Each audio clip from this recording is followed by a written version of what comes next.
This is Anne Marie from K-12 Plus.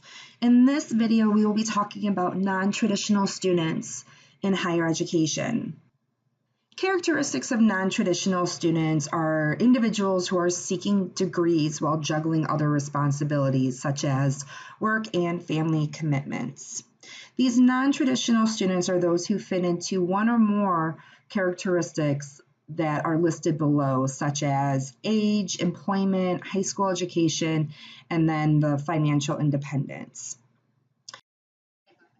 What many think of as a typical college student is changing and could reshape campuses across the country. According to the Department of Education, roughly 20 million students were expected to attend college this fall. But a new NPR article says almost 74% of those students fall outside the traditional student category. Joining us now is the co-writer of that article, NPR reporter Alyssa Nadworny. Good to see you.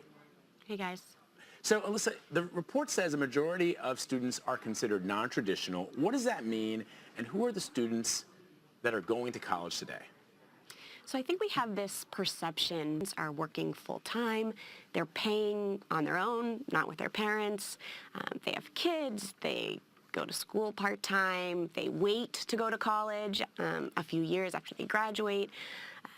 So we have this kind of change in demographics, and we've really been seeing this for almost 20 years. I guess, how are colleges and universities accommodating older undergrads? I mean, you know, it can be, in addition to all the things you mentioned about learning how to study, I mean, you're basically on campus, you've got a life, you've got a job, you maybe have kids, and, you know, if it's back like was my day, kids are playing hacky sack, and that's just the least of what they're doing on the quad. How do universities reach out to these individuals? How do they make them feel welcome and at home? Well, we've seen, for the schools who are doing really well in reaching those students, we've seen an increase in tutoring, an increase in academic advising to help them pick the classes that they need to graduate, so they're not wasting time on classes or credits that they don't need. They're not spending that very valuable federal aid money on that. Are enrolling is because they want to transition into a specific role or a specific field. They are currently working in a job that they possibly do not want to be in anymore. They want to transition into a different field, and so by going back to school will help them earn that education to help them transition into a new career path.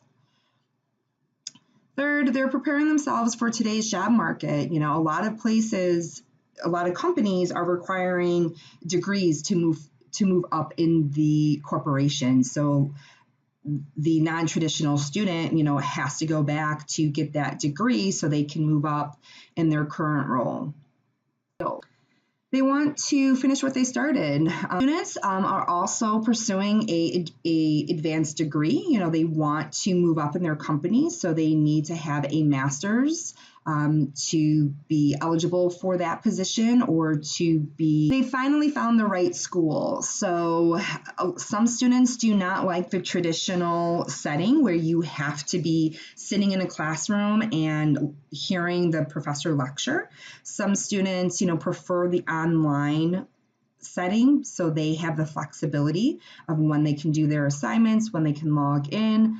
Location is a big one, so they can, once they finally find that, institutions are adapting to non-traditional students. In the video, she did talk about this a little bit, but there is an increase in online learning programs.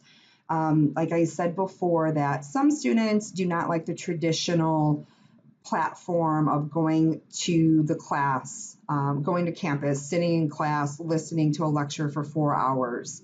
So most of the higher institutions are starting to do some online programs. You know, they have a combination of a hybrid platform where some of the courses are online, and then some classes, you know, you'll have to take, you know, on site, you know, on ground at the campus. A lot of the non-traditional students are looking for the online programs because of the flexibility. You know, with them working, having children, you know, they need the flexibility of when they can be logging in and doing their assignments. So online platforms have increased, you know, significantly throughout the last couple years. A lot of The non-traditional students are also looking for a faster pace to get done with their degree, with them working and having a job that could be requiring them to get this degree. So there is a time limit, on that for the position. Also, with them having families, they don't want to be in school, for a long periods of time, to take away from their family responsibilities. So they are looking at programs that they can go at their own pace, or maybe just weekends only, depending on what other responsibilities that they have. But the non-traditional students are looking for those accelerated courses, trying to get done as soon as they can.